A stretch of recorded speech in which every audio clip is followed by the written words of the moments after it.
Então, o Prisma traz aqui 3 principais testes de normalidade. Teste de Augustin e Pearson, teste de Shapiro-Wilk, teste de Kolmogorov-Smirnov. Quando que eu posso utilizar cada teste? Quando esses testes são recomendados ou não. Teste de Augustin e Pearson, a gente pode realizar esse teste quando a gente tem um N mínimo de 8. Teste Shapiro-Wilk, a gente pode realizar esse teste quando a gente tem um N amostral mínimo de 3. Teste Kolmogorov-Smirnov, a gente pode realizar esse teste quando a gente tem um N mínimo de 5. Mas quando que esses testes são recomendados, quando que eles não são recomendados, ou eles são recomendados? No Prisma 7, nas versões anteriores, ele ainda traz aqui, para chamar a atenção de vocês. No Prisma 8 e 9, ele não traz, então se atentem quem tiver as versões mais novas. Quais são os testes mais recomendados? São os testes de Augustin e Pearson e os testes de Shapiro-Wilk. O teste Kolmogorov-Smirnov, ele não é recomendado. Observem que o Prisma até põe aqui entre parênteses, não é recomendado. Por que que ele não é recomendado? Lembra lá daquele gráfico de distribuição gaussiana que eu mostrei para vocês na semana da bioestatística computacional?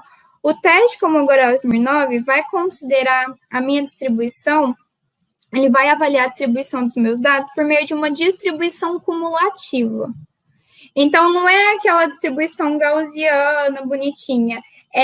Eu gosto de citar bastante o exemplo do COVID, tá? Então, é aquele gráfico que vai formando uma barrigona, assim. Então, os dados de hoje são referentes à somatória dos dados de hoje com os dados de ontem.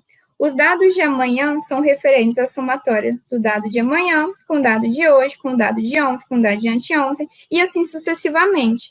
Essa não é a forma mais adequada da gente avaliar a distribuição dos nossos dados. Além disso, o teste Kolmogorov-Smirnov, ele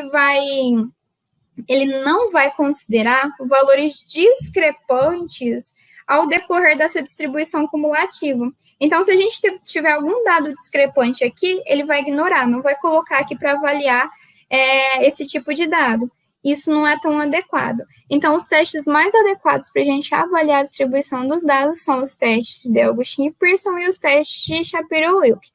Patrícia, se o Shapiro-Wilk é recomendado, por que não traz aqui entre parênteses como recomendado? O teste de Shapiro-Wilk, o cálculo dele é um cálculo mais chatinho de fazer.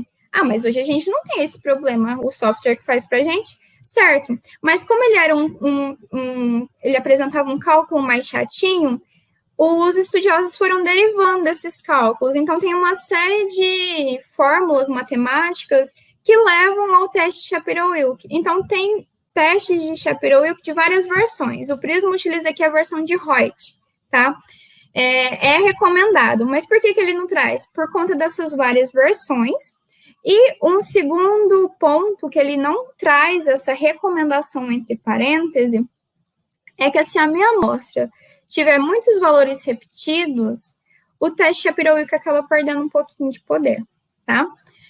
Então, os testes mais recomendados, teste de Augustin e Pearson, teste Shapiro-Wilk, mas tomem cuidado se na amostra de vocês tiverem dados muito repetidos. De acordo aqui com o nosso N amostral, a gente tem um N amostral de 10, a gente poderia realizar qualquer um desses testes, tá? Eu vou deixar até os dois selecionados para vocês verem o resultado. Só que a gente estava computando, vou abrir aqui, quantidade de cárie em cada dente das crianças. Então, olha aqui a quantidade de valor repetido. A gente tem que tomar um pouquinho de cuidado com o teste Shapiro-Wilk, tá? Então, voltando aqui, eu vou dar um OK. E, então, de acordo com meus testes de normalidade, o terceiro grupo realmente não passou no teste de Augustin e Pearson. E olha aqui o teste Shapiro-Wilk. Por isso que eu falo que vocês têm que tomar cuidado. Às vezes, os dados até tendem a uma distribuição normal, mas ele pode dar como não, tá? Ou, às vezes, ele tende a uma distribuição não normal e ele dá como sim. Então, tomem bastante cuidado.